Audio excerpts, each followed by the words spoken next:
Mga idol,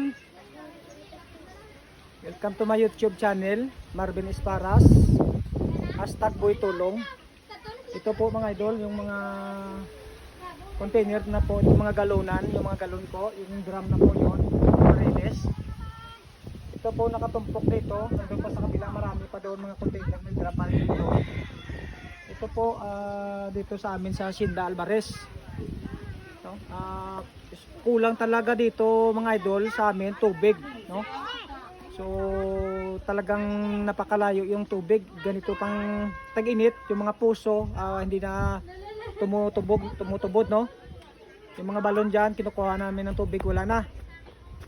Ang ginagawa namin, bumibili na lang po kami ng tubig na sa malayo pa doon sa tindahan sa malayo, saka sa tindahan doon sa proper sa barangay, yung mga mineral namin na iniinom. Ito pang hugas. Sa ngayon may rasyon, may magrarasyon sa amin ng tubig, yung hinihintay namin ngayon. So marami ngayon idol na maghihintay ngayon. Halika kayo mga idol, samahan mo ako sa papunta doon sa kabila kung gaano kadami ang naghihintay na mga barilis at saka galon, saka container. Ito po mga idol. Ayan, ito mga idol, oh. Yan. Yan mga idol. Yan. Nandito pa sa kabila.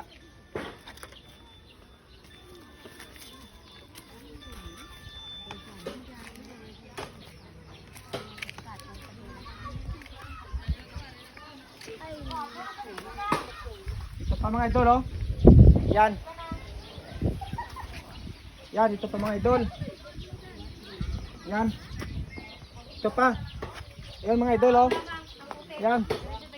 Papunta doon mga idol. Yan, may barilis pa isa. Yan, napakaraming kon. Iba-iba yung may-ari nito mga idol. So panawagan ko po mga idol, as a vlogger, Marvin Esparas Boytulong. Panawagan ko po sa pamahalaan ng Talisay, no? Sana po mabigyan kami ng sapat na tubig talaga dito na araw-araw na ginagamit namin. So ito na yung ginawa nila. So ang ginawa nila, nagrarasyon sila ng tubig. So yung sana yung panawagan namin na mabigyan kami ng sapat na installation na tubo papunta dito sa amin na gripo po, no?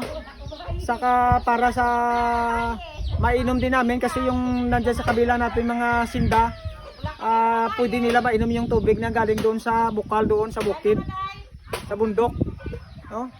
Sana po yan po ang sanang hinihiling po namin sa lokal na pamahalaan ng buong Talisay City. Sana po mabigyan kami ng medyo malinis-linis din ng konti na tubig para sa aming pangsaing, panggamit sa araw-araw naming bahay. Yan lang po. Sana po paki-share po ng ating videos sa lahat po ng mga vlogger, lahat po ng mga nakakita na aking videos po sa YouTube, sa aking reels. Sana po kita po to sa natungdan sa pamahalaan po at saka matulungan po kami dito sa aming problema, tubig talaga. Maraming salamat po, hanggang po sa muli. Thank you so much. Bye bye.